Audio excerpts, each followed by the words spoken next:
This is Marketing Uncomplicated.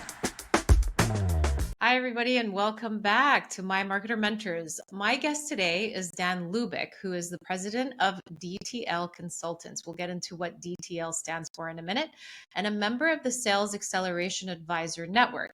After a distinguished career as an executive with FedEx, Dan is passionate about helping small to medium-sized businesses create a world-class sales organization that was once only exclusive to the world's largest corporations. This is amazing because this is important for the small businesses and mid-sized companies to understand. So welcome to the show, Dan. Really great to have you. Great to be here, and thank you for having me. Yeah, likewise. So let's take a step back, right? I mean, let's talk about FedEx for a moment. Let's talk Sure. about, their kind of, for lack of a better term, conveyor belt of like sales and operations in terms of, because I think a lot of like what we do when we branch out into like our own businesses is we've taken a lot from what we've learned into enterprise. Even though enterprise and startups and small to mid-sized companies work a lot more agile sometimes than large corporations, we can still learn from how we can really truly support small to mid-sized companies from enterprise and really kind of tweak it a little bit. So let's dig in a little bit to that. Sure. So tell us a little bit about, how things were managed from a sales structure standpoint. What have you pulled out of FedEx into what you are doing currently today?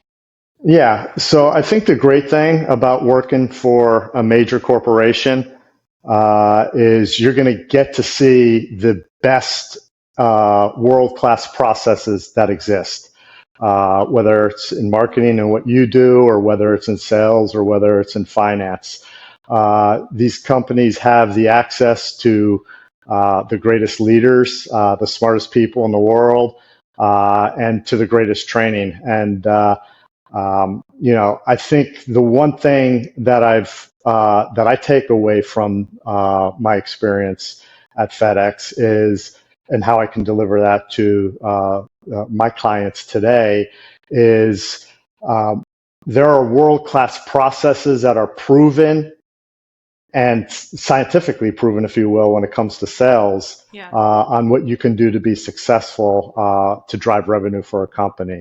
And my biggest takeaway is seeing the difference between companies that have those processes and companies that have started up with a great product that sold itself and then can no longer maintain that growth level, and they don't have the sales acumen, if you will, to continue that growth trajectory. So being able to take all of the lessons that I learned in corporate America and share those with my customers, I think is the great value.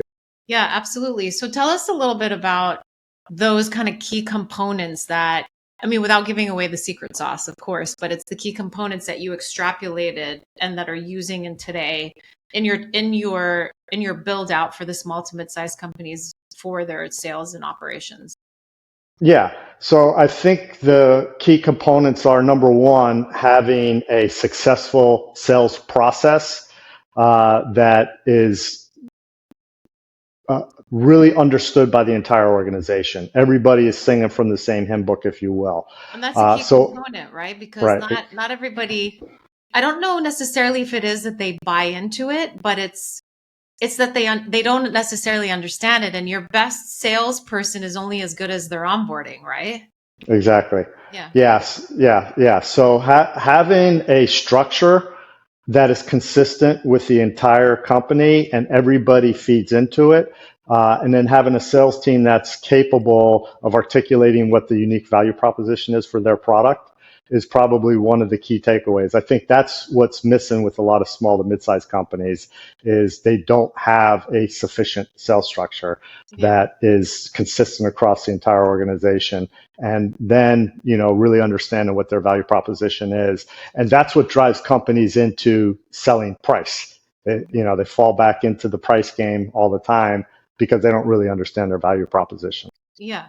And adding into that is really how the sales structure has changed over time, right? Because if we think about traditional sales, I mean, for the most part, it's either for a large corporation like FedEx, you could either be a field salesperson, or you can be somebody that is just dialing from your desk. But a lot of the folks that you can hire today can be remote. So what are the pains, if you will, or the upsides to, working in a new kind of structure and format from a sales standpoint? I mean, now that so many people can be remote, and is it a good option? Yeah, I think it's a great option actually. And one of the things I'll say is the sales game has changed dramatically Yeah. in the last decade. And what would make somebody the world's best salesperson pre-pandemic, if they have not adapted to the new world, would probably be the worst salesperson post-pandemic. Yeah. Working in a remote world, number one, gives companies access to talent that they probably wouldn't have access to. So that's the biggest advantage to it. Salespeople, quite frankly, are supposed to be out in the field selling anyways. So Yeah. you don't need them to come to an office every day. Yeah. Being able to go out and find the salesperson that's passionate about what they do, that's a hunter, and is going to get the job done, that is self-motivated. If you have the right compensation plan in place, that's going to motivate the salespeople to drive the right behavior. I think a lot of salespeople actually have been working remotely for quite some time. So the pandemic just made it very obvious for a lot of companies that weren't doing the remote work that there is an option out there for that. Yeah, totally. I mean, I think remote has opened up so many doors for so many opportunities across all boards. So that's fantastic. Let's dig in a little bit more in terms of, what is the most common mistakes that sales leaders make today? Because I think it's important that there's a lot to cover on that. I mean, it's a big Right. question, right? And so Yeah. I definitely want to break that down in terms of, how you perceive it and how you're working through it with, Yep. with your clients. Yeah, so I would say there's a couple. I would say probably the biggest issue that I'm seeing right now is companies are so dead set on hiring people that are from within that industry. Like as So in like if somebody has experience in um, you know, automotive, that they're not going to work in jewelry, for example. exactly, yeah, basically saying I only want to talk to people that have worked in the automotive industry, number Yeah. one. And then also, I want to talk to people that can bring a book of business. And there's a problem with both of those approaches. First of all, when you're going after people and saying that they have to have this industry experience, what you're doing is you're potentially turning away what could be an, your very best salesperson Yeah. because they're a natural salesperson, because they don't have experience within your particular industry. And I've always said that you can teach a product, you can teach what your value proposition is, but you can't teach natural sales ability. So when you find that natural sales hunter, that natural driven person, it shouldn't matter what they've sold.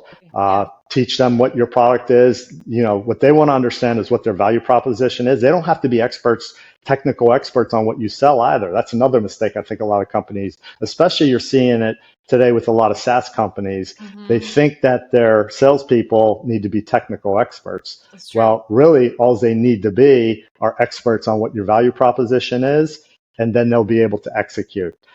That's number one. I think I want to pause you there because I think that here's where the interjection of sales and marketing support each other, whereby this is creating sales enablement stuff or sales enablement tools for the sales team. Because if there isn't a cohesive build out of your value proposition from the get-go and understanding who you are, who your target audience is, who you're building it towards, you're going to confuse anyone you hire. So exactly. listen to this clearly, because it is the concept of a salesperson is only good as their onboarding. Because if you give them X onboarding and they don't bring in Y, then it's because of the fact that they haven't been onboarded and your messaging is confusing.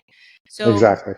ensuring to look at the messaging, ensuring to understand that build out of your house structure is in a good place before you send troops out onto the street, then it's crucial. Because bad messaging can lead to either bad leads coming into the funnel or no leads at all coming into the funnel. Yeah.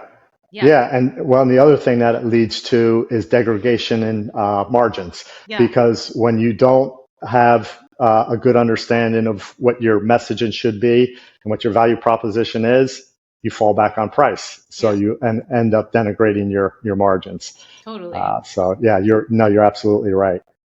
Yeah, and I was going to say, so the other big mistake that you're seeing within the people that are hiring salespeople and coaching salespeople and developing salespeople is there's now this fixation on analytics. And so a lot of the sales leaders today are going in and looking at dashboards every day. How many proposals did you put out? How many calls did you make? How many presentations were presented this week? And they're driving so much on those numbers. Yeah. And it's in many cases not leading to results. Those behaviors, don't get me wrong, are critically important, but you're seeing an over reliance on that, and sales leaders are forgetting to coach. Yeah.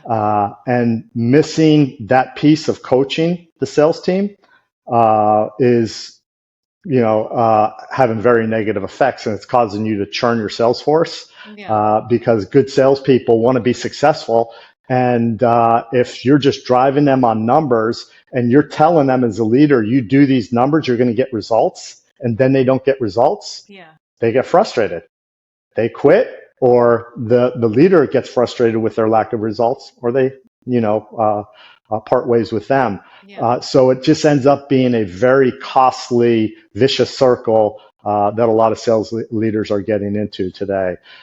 So I find the best sales leaders are sales leaders that have a passion for coaching, number one. And for number two, they're not only passionate about coaching, but they're passionate about solving problems for their clients. And if you approach your customers from that standpoint, you're going to have a lot more success because your clients are going to they're going to feel that you're there to solve a problem rather than solve a revenue issue that you have. Yeah, totally. If you will. And I want to actually dive into that because I recently had a conversation with somebody that was like building out her own brand. And, as she was going and talking to people about what she was doing, she was realizing that it wasn't clicking, right? It wasn't kind of resonating.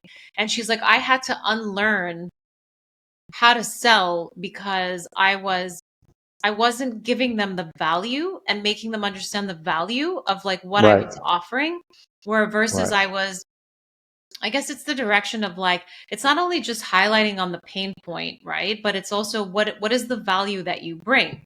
Right. Correct? Exactly. Yeah. And being able to quantify that value for your clients so they can understand, at the end of the day, what does your solution mean in dollars and cents? Because everybody that's going to buy a product from you or a service or a solution is trying to solve a problem, and they got to make the decision, is the cost of solving that problem worth it? And if you're not able to demonstrate that value for them, it's not going to lead to much success. Yeah. So I want to repeat that it is for the end user who's going to purchase, and especially as you go up into higher ticket volumes of things that may take anywhere from 3 to 6 to 1 year in terms of a sales cycle. But it is, how can you demonstrate how that is going to help them save money in the long run, even if it's not an immediate save, correct? Yep, exactly. Yeah. And so let me kind of go back to the coaching part. When you bring up this long sales cycle,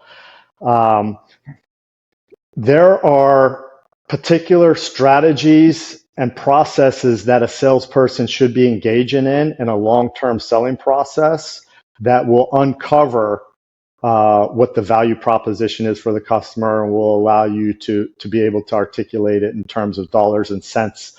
But going back to that focus on, here's the analytics are saying you're not doing enough of this, you're not doing enough of that. That tends to drive salespeople into the wrong behavior and then they start to cut corners within that long selling process. Yeah. And then they never actually get to the point to where they need to be able to demonstrate that value. And that's why coaching is so important. Is there's salespeople are always going to have pressure. That's that comes with a job. You sign up for that, but it's the sales leader's responsibility to be able to filter that pressure for results while coaching the team to stay within the process. Because every sales process, every salesperson is taught to create value. There's no sales process out there that is telling you to sell in a way that only helps yourself. There's always a sales process. The sales process is designed to help your client and help your client create value. But when there's an over-reliance on the numbers and not enough time spent on coaching, bad habits are created, and then sometimes it shows through during the end result of what happens with the client. Yeah, totally. I do like that in terms of, that there is no sales process out there that doesn't have value, because but it's what's the difference between the good and bad in terms of projecting that value, right? Which makes you a good sales leader, a sales coach, and then an actual salesperson, right? Is like getting to that core of what that value is. Yeah, exactly. Yeah. Yeah. So tell me a little bit more about, because I think that there's also a misconception where people are like, I get, phone calls every day, or, cold calling or cold email outreach and so on and so forth.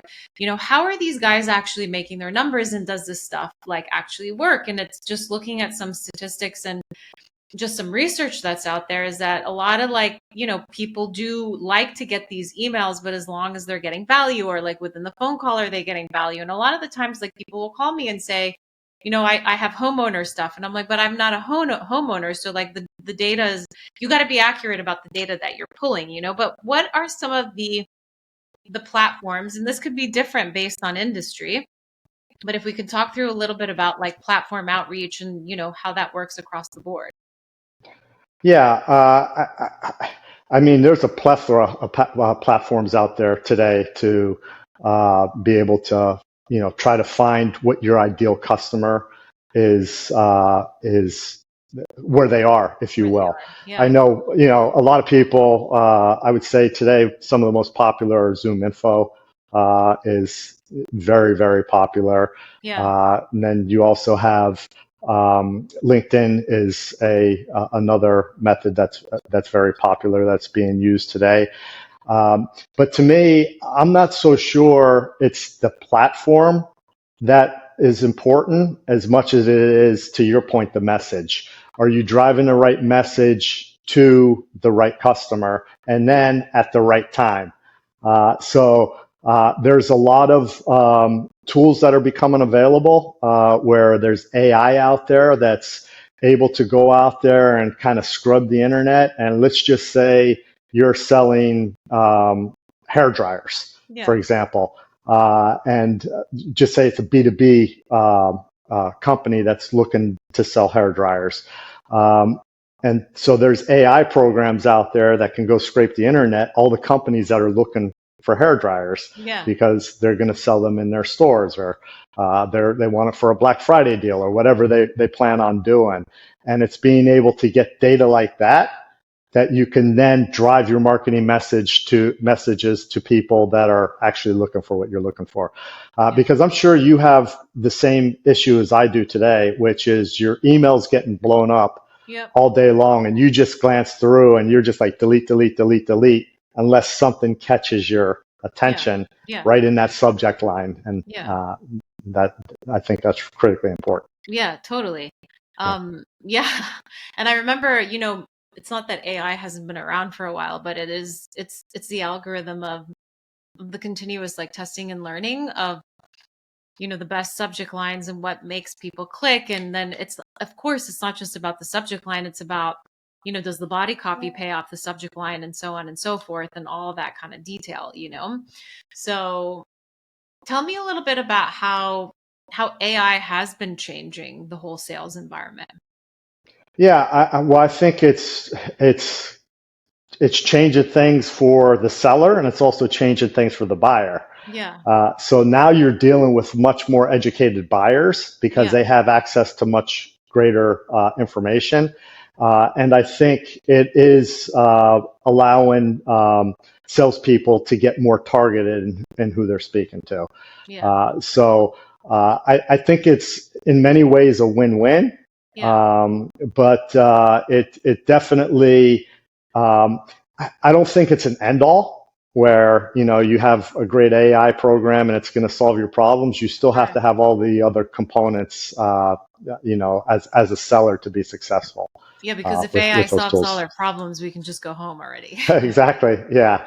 Yeah. Yeah. And that's a good point. And, I think you're going to see AI, change a lot of careers that are out there today. I mean, there's careers out there today that are not going to exist in 5 and 10 years from today Yeah. because AI is going to completely take over those careers.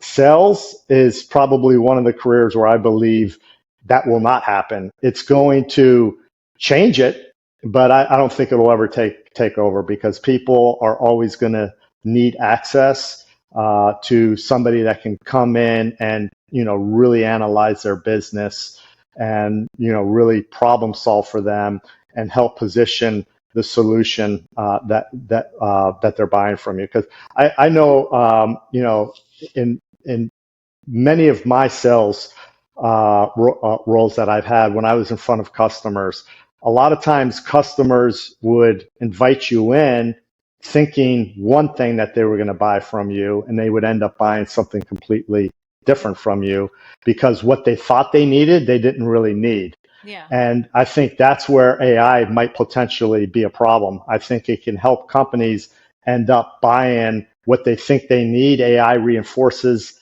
that perception, Yeah. and then it drives them down that path. And that's where I think sometimes you're going to continue to need that human intervention to kind of work through that. Yeah, totally. I mean, it's like I also saw something that somebody had posted the other day. It's like how to humanize your AI bot sales piece that you have on your website. You know how to humanize your AI customer service, right? Right. Because consumers are so much more smarter that we know if it's a bot or if it's Oh, real absolutely. to us. Yeah, so just tell us it's a bot and then Yeah, give me the option to talk to somebody, right? So exactly. Yeah, I think that's a huge problem today is companies are relying so much on those bots. yeah, And when you need to solve a problem that a human, it doesn't fall within those nice little buckets. yeah, And there's no way to get to a human to help you solve that problem. I know I deal with it on a regular basis when I'm trying to solve problems, and I'm sure you do as well. It can be yeah, very totally, frustrating. totally. Yeah. Well, tell us a little bit again, not to like give away your full like process and your secret sauce, but when you onboard a client, how does that work? Because for the listeners who are most likely going to be from the smaller from the small side, right? Right. Whether it's tech startup or a small business, could even be a mom and pops, right? And Right. they're still going to need sales. So it's like Right. at the core, foundationally, what is the first thing that you do, and the first thing that's the most important thing as it relates is really setting up a robust like sales pipeline. Yeah, yeah, I mean, this may sound cliche, but really it's to listen and understand what's going on in their business. What are they trying to achieve? What are their goals? What is their differentiation in the marketplace? What are they doing today? And why do they think it's not working? Yeah, What are their competitors doing? Are they seeing anybody that's doing something that's working?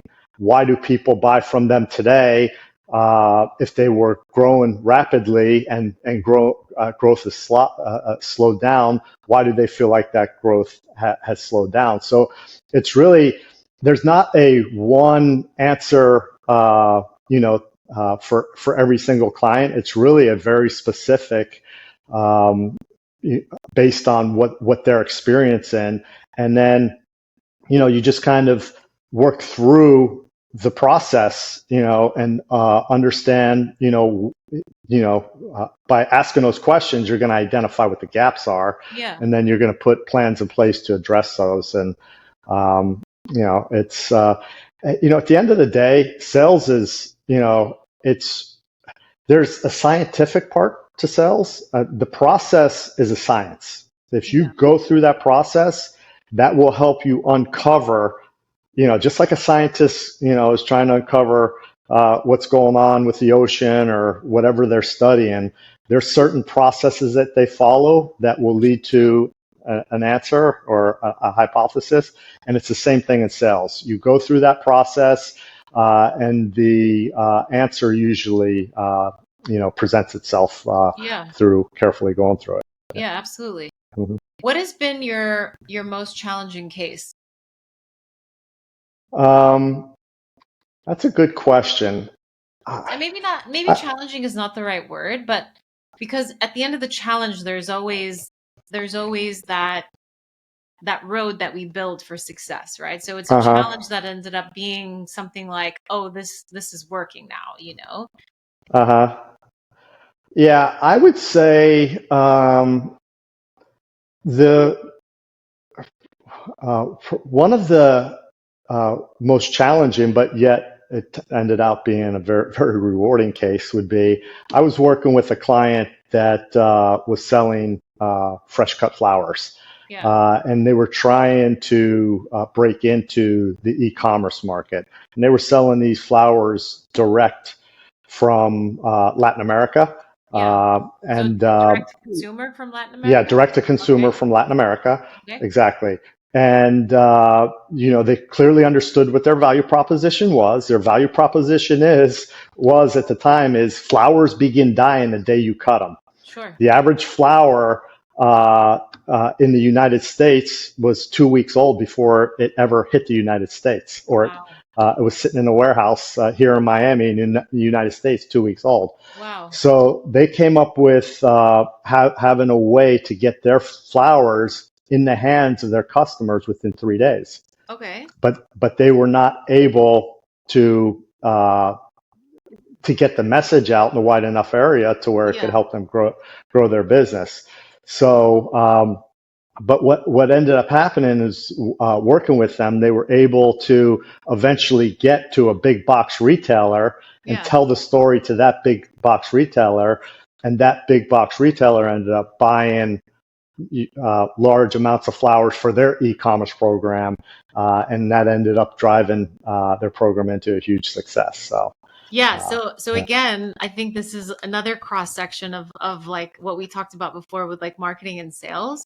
It's understanding like the various levels of your target market, right? So it's like they were solely focused on direct to consumer and that was their goal, right? But then Right. opening up into who are great referral partners for you and bringing Right. in that middle person, even though there was a desire to maybe be that direct to consumer, because I'm assuming that the prices were a lot cheaper, versus when this, big box company came in.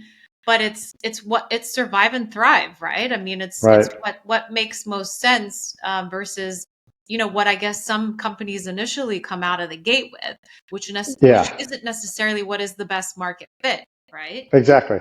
Hmm. Yeah, yeah, no, and this ended up solving two problems. It solved the problem for the flower farm that was trying to break into the U.S. market in a big way, and it solved the problem for the big box retailer that was looking to have a fresh flower e-commerce program of Sure. flowers that were of higher quality. Yeah. So yeah, so, Absolutely. and that's what happens. Sometimes you go into the selling process and you think you want or you think you need to go one way, and by going through the process, you realize you need to go another way. Yeah. So it's really the lesson is keeping your mind open to how the market is kind of steering you and guiding you in terms of what's the best direction to take, right? Yep. Yeah. Yeah. Yeah. Absolutely. At the end of the day, the market always decides. The market decides whether you're going to be a success or whether you're not going to be a success. So, Yeah. and it rewards success. So you got Yes. to listen. And I do also want to tap on another point, Dan, is I don't want, and I don't want business owners to feel frustrated, right? Because Right. there, what is that threshold for sales, right? Before the market determines whether you're a success or not, like to really uncover like product market fit, because it's the same thing with marketing, right? Because, and this is where marketing work hand in hand with sales also, because okay, well, if this message isn't working for our sales team, how can marketing tweak it a little better to deliver that, right? Right. Maybe like you guys have kind of like a sales marketing hybrid within the sales team that kind of understands the language of sales and the language of marketing that can kind of support retweaking and changing the language, right on the heels of, when it's needed.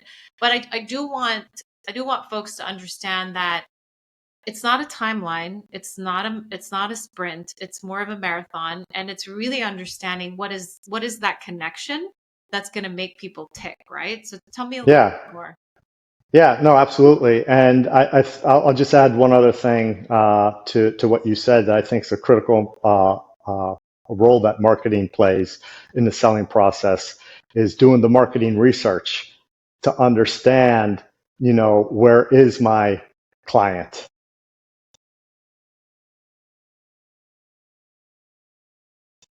What happened?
I'm back. I don't know Hi. what happened there. That's okay. I was just about to email you. Okay. Yeah. Yeah. So I don't know what you heard on the last one. So I'll Didn't hear just start. anything. Okay. So I'll Yeah. just start over. I was saying that there's another part that I'll add to what makes the partnership between marketing and sales so critically important is the marketing research function that you all do. Yes. Yeah. So um, there's a lot of times the sales team is out there trying to drive their product or what they think their value proposition is, and it's just Yeah. not resonating. And a big reason for that is because they're going after the wrong market segment. So I think the marketing research portion Yes. is a critically important part of that overall strategy. Oh, that's awesome. That's awesome. And like just to take a step back, in terms of like the duration, I mean, like we said, there is no timeline. So just make sure that you give it enough time within the market to really grasp that like product market fit, because the day you give up could be the day that you get that product market fit, correct? Yeah, I mean, I think it's a matter of it's like making an investment. Like if you buy a stock today and the Yeah. stock only goes up 1 cent tomorrow or it goes down, are you going to sell it? No. Good investors don't. If you are, you're not going to make much money. Yeah. But if Yeah. you hold on to the stock, it will eventually deliver dividends because companies are, on the stock market are no different than the companies we're talking to today. They're Yeah. they're building strategies. They're executing on their strategies. They're seeing the growth. One thing is undisputable is when companies invest in sales and marketing, they typically see a 30 to 40% increase in revenue based on that investment. That's a pretty good, return. There's very few investments that you can get that consistent type of return on. Yeah. I think you're absolutely right. Now, I wouldn't advocate, staying the course on a bad strategy, obviously, but that's where adapting happens. And, Yeah. sometimes you got to look at, okay, we've tried this. We're seeing the results of this. This isn't, working like we thought it would. Let's pivot over here, and so on and so forth. But yeah, you're absolutely right. That goes hand in hand with what I was talking about earlier about sales managers driving on the numbers all the time, focusing totally on the numbers. It's because of that pressure that comes from the top is, hey, we hired these salespeople last week. Where's our $10 million? Yeah, absolutely. when the $10 million is going to be probably 10 to 12 months out. And then, if you don't have the right mindset, you can just end up undermining your own strategy. So you're absolutely totally. Right. Yeah, totally. So this has been incredible, Dan, like such insightful information for everybody, I'm sure. Before I ask you to tell us where everybody can find you and your website URL, can you give me 3 key takeaways that somebody needs to be thinking about right now if they're either going to be implementing sales into their company, or if they are needing to optimize their sales pipeline right now? Yeah, sure. I mean, the 3 key takeaways that I would say, number 1 is make sure that you understand what your differentiation is with your product. Okay. If you can't sell yourself on why your product's better than the company you're selling against, then you don't really have a value proposition. And let me kind of clarify that a little bit, because sometimes your value proposition is, we're not as good as that, but we're a much lower price. So we can have a segment of the market that typically couldn't afford this particular product, but because of our product, they can afford it. We don't have all the bells and whistles that one has. That's your value proposition in that thing. Sure. But number 1, you got to understand what your value proposition is and what makes you better than everyone else. Number 2, I would say you got to understand that if you don't have the right sales structure, once you have a product that no longer sells itself, the only thing that's going to sell it is your sales team.